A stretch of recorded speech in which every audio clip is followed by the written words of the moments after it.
Wag daw mag-isip at gumawa ng masama. Di ba, kayo po ang nag-iisip ng masama at gumawa ng masama sa ating Pangulo. Yung pagbabanta po ninyo, kaya nga kayo pinailan ng impeachment case. Yung mensahe nyo ng pangultimong linya po, para yun sa inyo. Yung ini-imagine mo na pugutan ng ulo yung ating Pangulo at ipaw kayong bangkay ng tatay ng ating Pangulo. O di ba masama yun? Gaya-gaya lang si Sara Duterte, mga kababayan. Parang gustong palabasin, walang ginagawa yung ating gobyerno. Nauna na yung ating Pangulong Bongbong Marcos na pinulong yung mga opisyal at agencies ng ating gobyerno para sa mga paganda dito sa gerang nangyayari po, yung epektos, yung economic impact dito sa ating bansa. Nakisakay lang kayo, napakalinaw, para sabihin may ginagawa din kayo.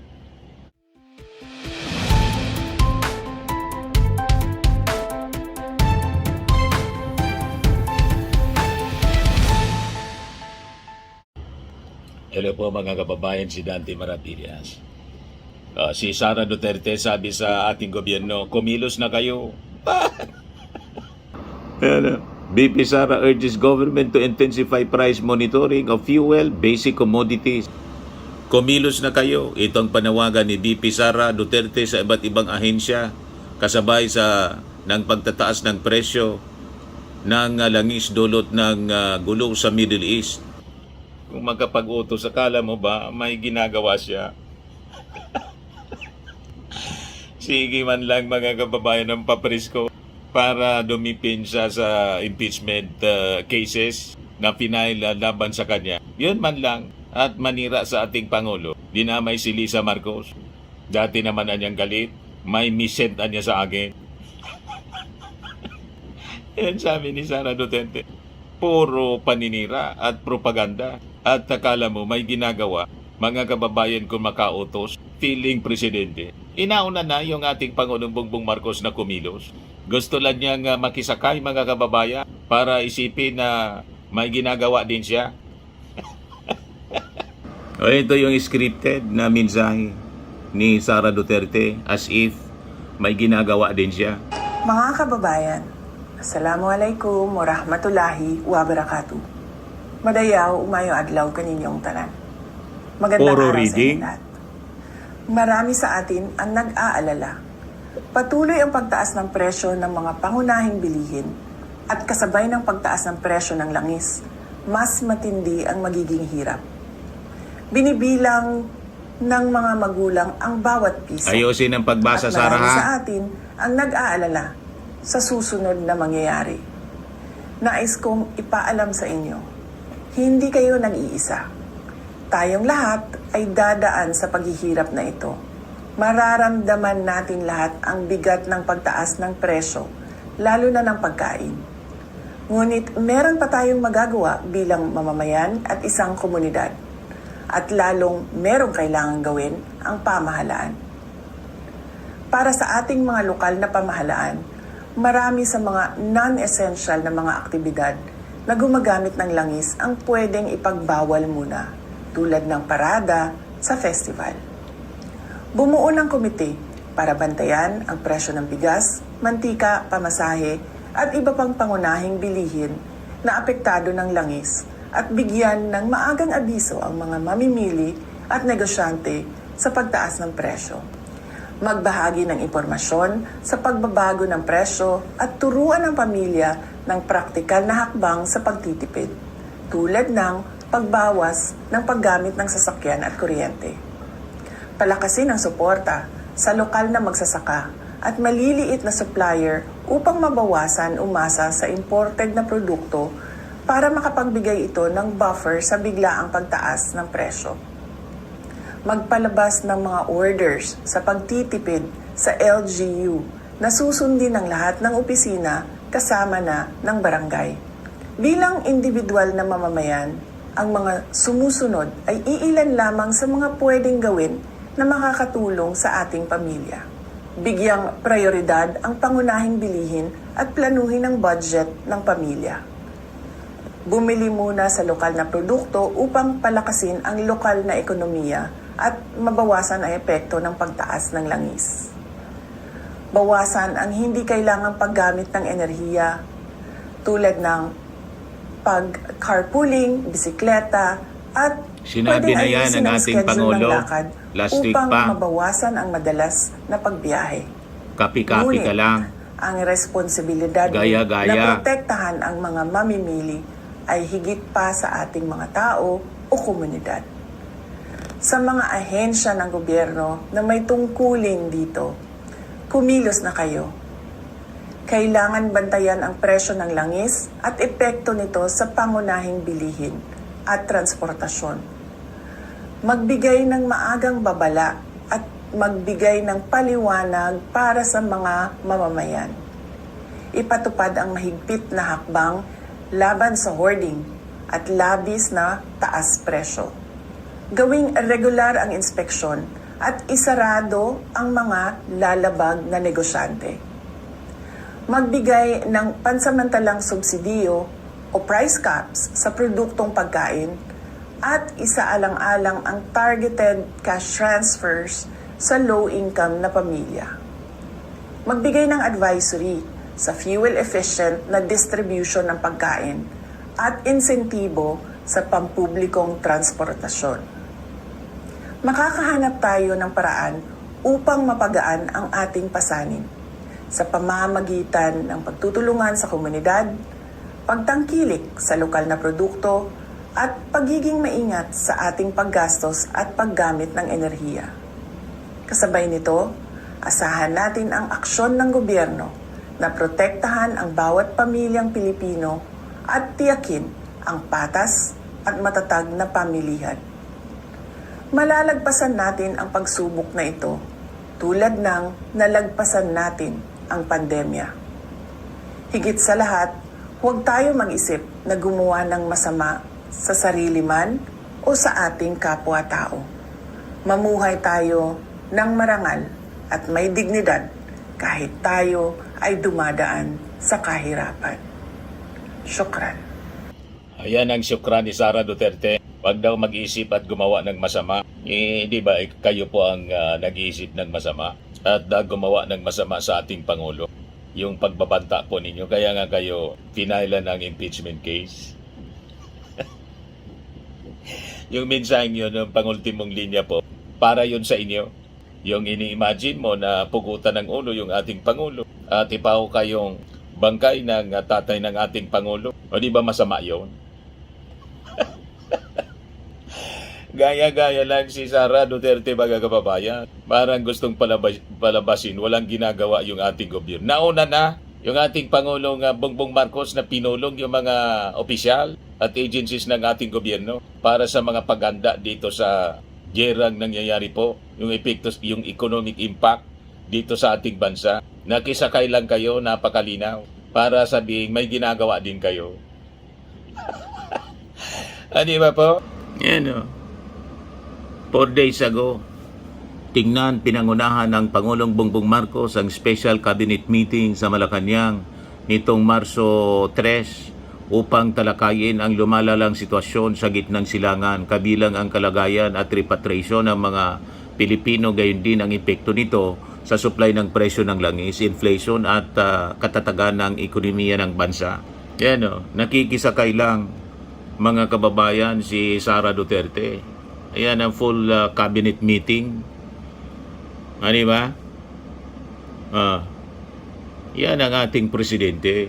Yan, sabi niya noong 3 days ago, Philippines sufficient supply of oil, anya.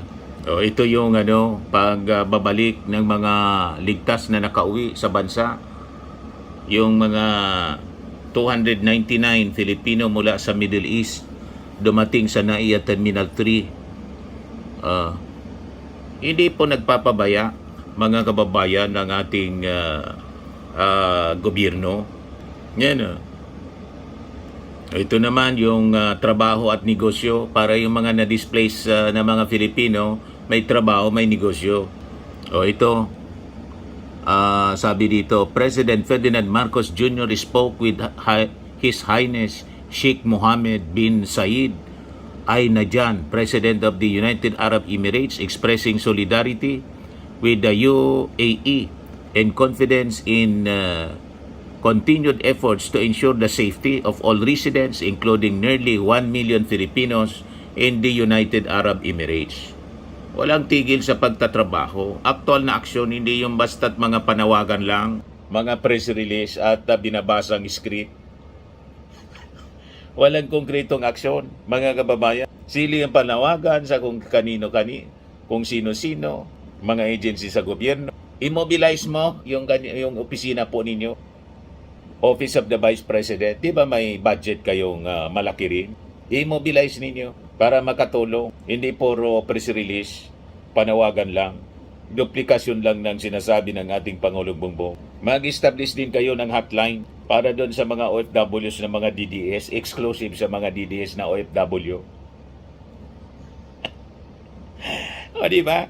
Ito, yung mga plano na in place, mga kababayan ng ating gobyerno, memorandum circular o mga utos na pala to, number 114 series of 2026, government agencies and instrumentalities to strictly adapt energy conservation protocols, issued March 6 kahapon. O ngayon pa lang nagmensahe si Sara, mayroon na energy conservation protocols. President Marcos directs all government agencies and instrumentalities to strictly adopt energy conservation and efficiency protocols. Hindi kailangan yung mga sinasabi ninyo. Kinopya lang itong utos ng ating Pangulo para masabing mayroon din siya na utos. O di ba? Nauna na ang ating Pangulo. Hindi panawagan kundi utos mismo. May executive order. Bakit hindi mo i-mobilize yung Office of the Vice President? Mag-hotline kayo dyan. Establish ng hotline para doon sa mga DDS na mga OFWs na galit sa ating gobyerno. Yun ang tulungan ninyo. Ayan accelerate GEMP, full implementation of the Government Energy Management Program under Administrative Order 15 and Republic Act 11-285. Ayan Office Energy Standards, limit official travel. Mayroon na kautusan, agencies should minimize official travel and prioritize online coordination where feasible. Kinopya lang ni Sara. Fleet and fuel efficiency, improve vehicle use and fuel efficiency in government operations. Ayan Section 5, the target, all government agencies and instrumentalities shall reduce their actual electricity and fuel consumption. Pagtitipid, tulad ng sinasabi ni Sara. Nauna na. Ayan pa, 4-day on-site work arrangement. I-implement March 9, compressed work week or designated common work from home day, effectivity March 9. May utos na. Anong ibig sabihin daw nito? Sa mga government workers, following the President's announcement of measures to address rising fuel and energy costs, the following arrangement will be implemented across government offices. 4 days on-site work. Government offices adopt flexible work arrangement under the Civil Service Commission guidelines. Public services constitute 24/7 dapat. Agencies providing essential health, public safety, and emergency services remain fully operational. Hindi yun apektado 24/7. Hindi kasama. Internal guidelines required. Each agency must establish internal rules for attendance monitoring and performance standard consistent with CAC regulation. Ganon kagaling yung ating Pangulo. Pagkatapos biglang naglabas ng statement si Sara. Nag-utos din. Ito yung sinasabi ni Sara na mag-conserve ng energy. Nauna na nag-utos yung ating Pangulo. March 6, Memorandum Circular 114 Series of 2026, Government Agencies and Instrumentalities to strictly adopt energy conservation protocols. President Marcos directs all government agencies and instrumentalities to strictly adopt energy conservation and efficiency protocols. Assuming si Sara Duterte. Ngayon, pakinggan natin yung mensahe ng ating Pangulo. Ayan Mga kababayan, ang Pilipinas at ang buong mundo ay kasalukuyang nakakaranas ng epekto ng giyera sa gitnang silangan. Kapag may kaguluhan sa rehiyong iyon, gumagalaw ang presyo ng langis, gumagalaw ang presyo ng kuryente, gumagalaw ang presyo ng lahat ng bilihin. Dahil sa kaguluhang ito, naapektuhan ang pagdaan ng mga barkong nagdadala ng langis sa Strait of Hormuz, isa sa pinakamahalagang daanan ng langis sa buong mundo. Kapag nagkaroon ng problema sa daanang ito, naapektuhan ang supply ng langis at tumataas ang presyo nito sa buong mundo, hindi lamang dito sa Pilipinas. Sa susunod na linggo, inaasahan ang pagtaas ng presyo ng petrolyo. Tinatayang tataas ang presyo ng gasolina ng 7.48 pesos kada litro, diesel ng 17.28 pesos at kerosene ng 32.35 na piso. Malinaw sa atin ang tanong ng maraming Pilipino ngayon, ano ang gagawin ng pamahalaan? Naghahanda na po tayo. Una, nakikipag-ugnayan na tayo sa Kongreso upang mapagkalooban ang Pangulo ng pansamantalang kapangyarihan upang bawasan ang excise tax sa mga produktong petrolyo kung papalo ito sa $80 kada barrel. Ikalawa, kinakausap na natin ang Kongreso upang amyendahan ang Biofuels Act of 2006 upang magamit natin ang mas murang bioethanol para sa pagbababa ng presyo ng gasolina. Ikatlo, ilalabas natin sa lalong madaling panahon ang fuel subsidy at cash transfer para sa mga apektadong sektor. Makikipagtulungan ang mga ahensya ng pamahalaan at ang mga lokal na pamahalaan upang matiyak na makarating agad ang tulong sa mga nangangailangan. Kasabay nito, patuloy na minomonitor ng pamahalaan ang presyo ng mga bilihin sa mga pamilihan upang matiyak na walang mananamantala sa sitwasyon na ito. Nakikiusap ako sa ating mga negosyante, mga trader, huwag ninyo sanang samantalahan ang sitwasyong ito. Pinapaalala ko sa lahat na ang hoarding at ang profiteering ay labag sa batas. Para naman sa bahagi ng pamahalaan, simula sa Lunes, 9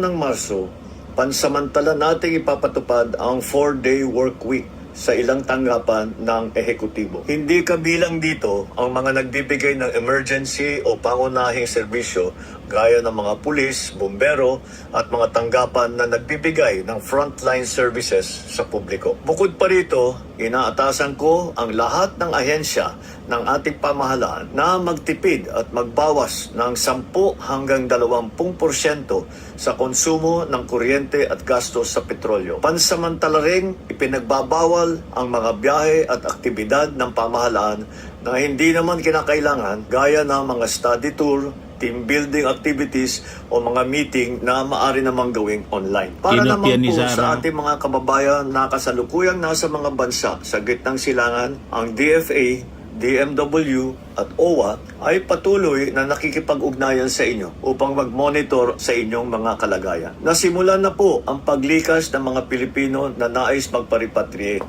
At sa oras ligtas na ang pagbiyahe, mailikas na natin lahat. Mga kababayan, hindi natin alam kung kailan matatapos ang kaguluhan sa gitnang silangan. Biktima tayo ng isang giyera na hindi natin pinili o ninanais. Hindi natin kontrolado ang digmaan, pero kontrolado natin kung paano natin poprotektahan ang Pilipino. Hindi ito ang pinakamalalang pagtaas ng presyo ng langis na naranasan ng ating bansa. Marami na tayong napagdaanan na pagsubok. At sa bawat pagkakataon, dahil sa ating pagkakaisa, pananampalataya sa Diyos, at malasakit sa isa't isa, nalampasan naman natin ang mga ito. Naniniwala ako na malalampasan din natin ang pagsubok na ito. Maraming salamat sa inyong pakikiisa at sa inyong pagtutulungan.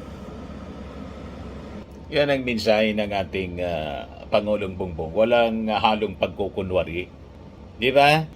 Hindi yung puro lang kwento. Puro lang syukran, mga kababayan, na walang kakwenta-kwenta. Puro laway. Di ba? Anyway, yun man lang po. Ako po si Dante Maravillas. Bye-bye. God bless.